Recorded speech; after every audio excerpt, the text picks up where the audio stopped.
Hello, everyone.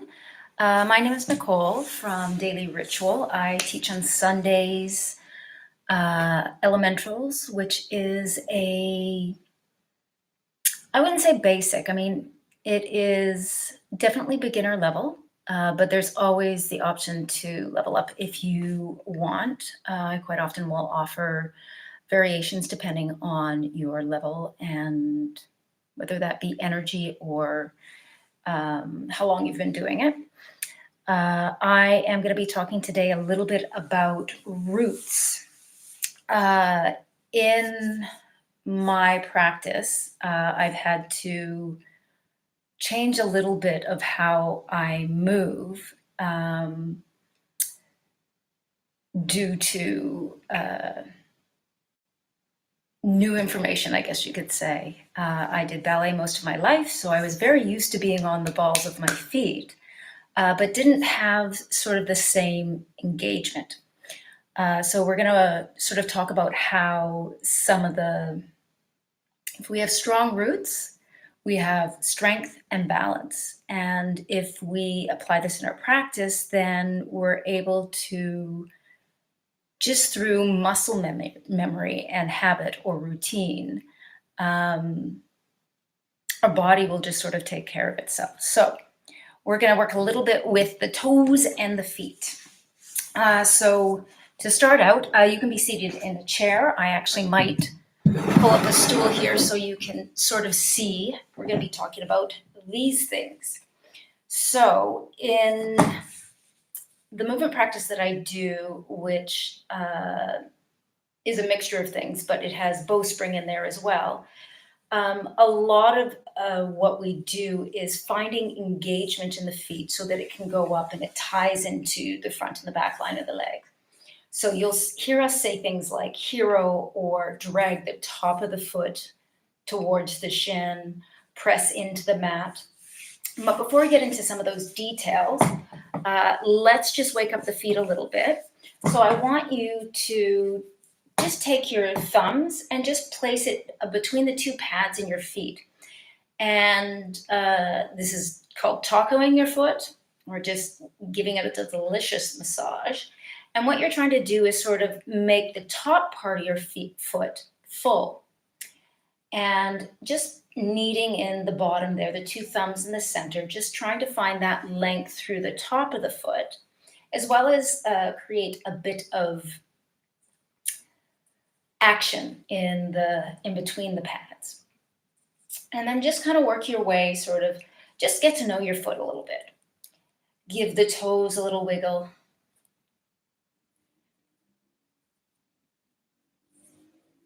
But just notice as I make the top part of my foot sort of broader and fuller, my toes are relaxed.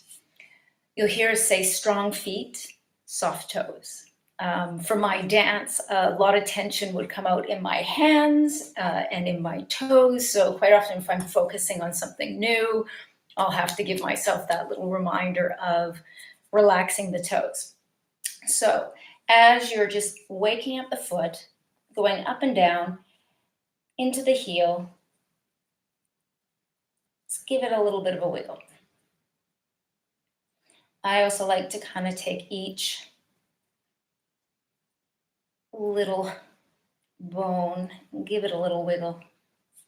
All right, so now that the foot's a little bit more woken up, we're going to talk a little bit about engagement and how we quite often find that engagement in the back line of the legs. I've talked about it a little bit more, and I know in some of the other challenges, other instructors have gotten into it. But when we pick up our foot, there's this action of drawing the top of the foot towards the shin, flexing the foot and finding that hollow. You have like a hollow in the front of your foot, back of your knee, and your hips. So that you can keep that engagement and make the whole leg work together. But it all starts at the root. So when we're standing and we pick up that foot, we flex it, but we keep the toes soft. So that tacoing effect is to find that engagement sort of in the middle. It's almost like you want to be gripping like, I guess, a golf ball, something about that size. So the pads draw together and you find that engagement through the bottom of the foot while keeping the soft toes. You'll see a few other, let's do the other foot while I chat. I wouldn't want to be uneven. So just get in there, move it around a little bit, see if you can find those soft toes. So what we're going to work on today is, besides that flex foot when we're standing, how we can find that resistance and engagement when we're standing, as well as when we're on hands and knees. So I'll make a little adjustment once I get this foot warmed up equally. I really like the double hand action, especially for this one. This foot has had a few injuries in its life, so I tend to give it just a little extra love. All right, so just gonna position the camera so you can see a little bit more.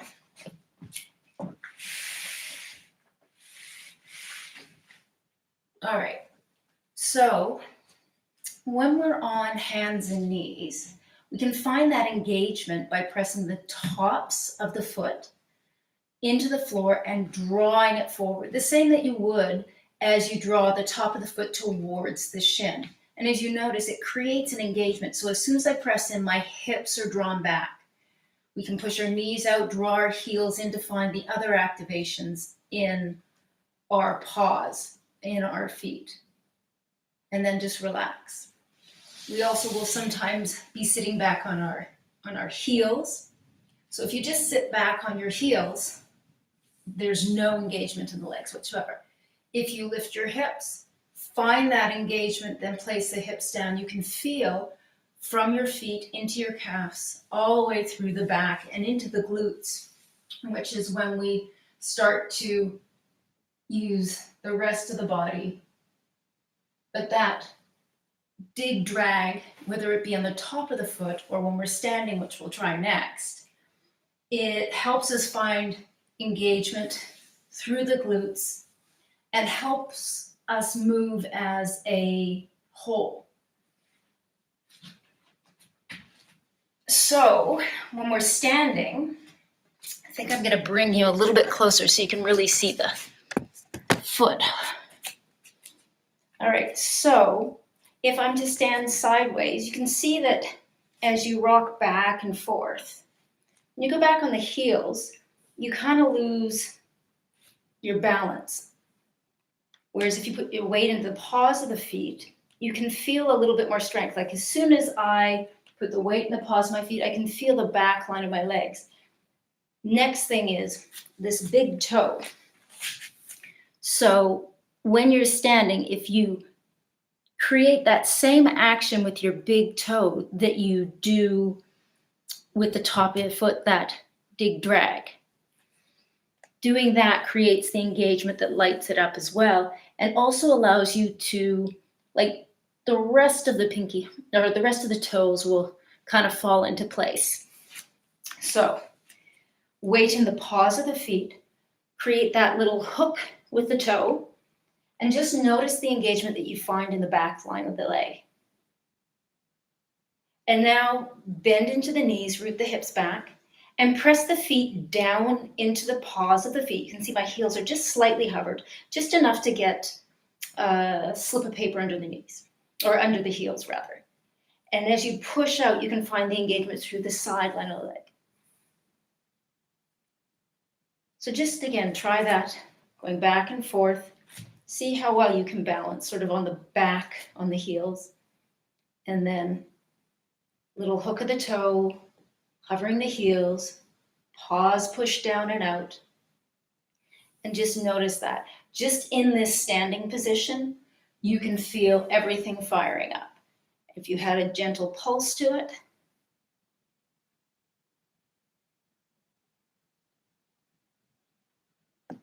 you can see how much stronger. So when we go to do lifting the foot like I started with, so we hook our big toe, press the feet down and out, hover the heels, shift the weight into the right, Now we're going to do something called a dig drag. We're going to push the paw into the floor and pull the heel back. So push the paw into the floor, pull the heel back. You can find that engagement again. So a lot of the times, I'm going to put you back up so you can see the whole body working. Move back a little bit here.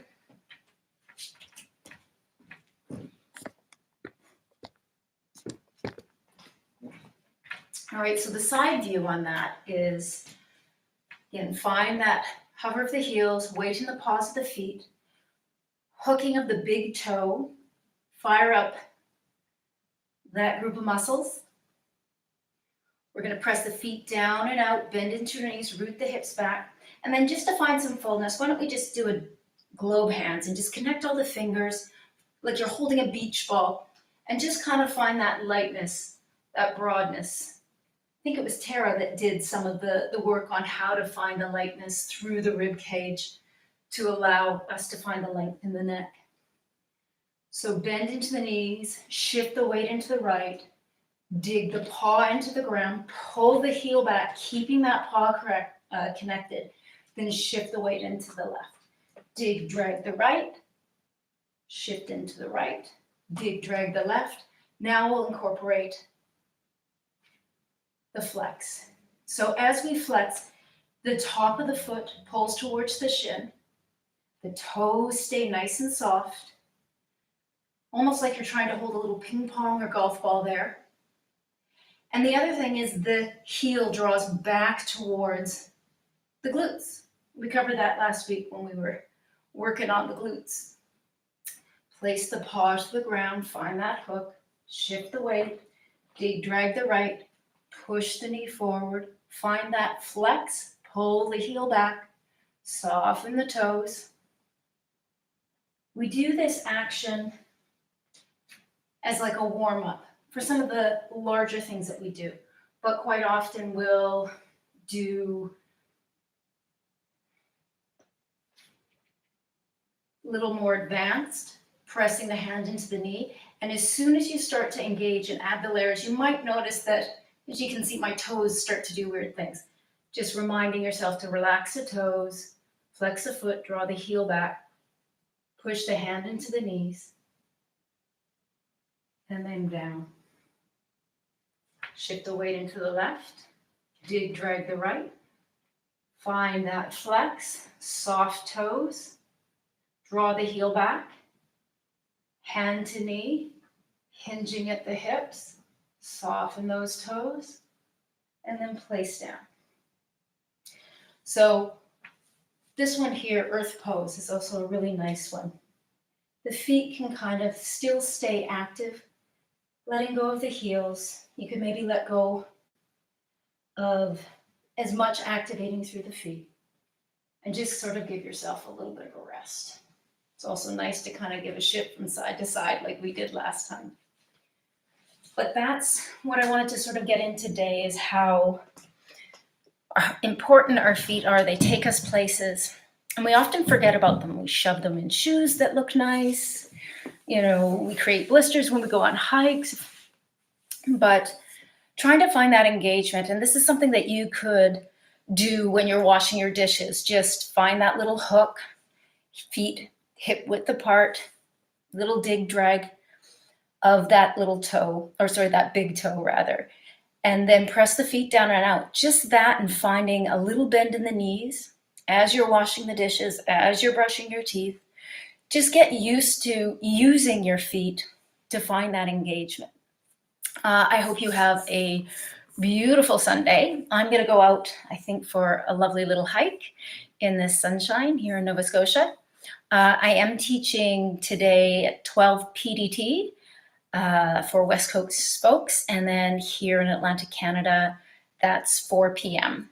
You can sign in at dailyritual.live to participate. And if you look below, you also see a bunch of really great free offerings that the other instructors are doing as well. So check that out.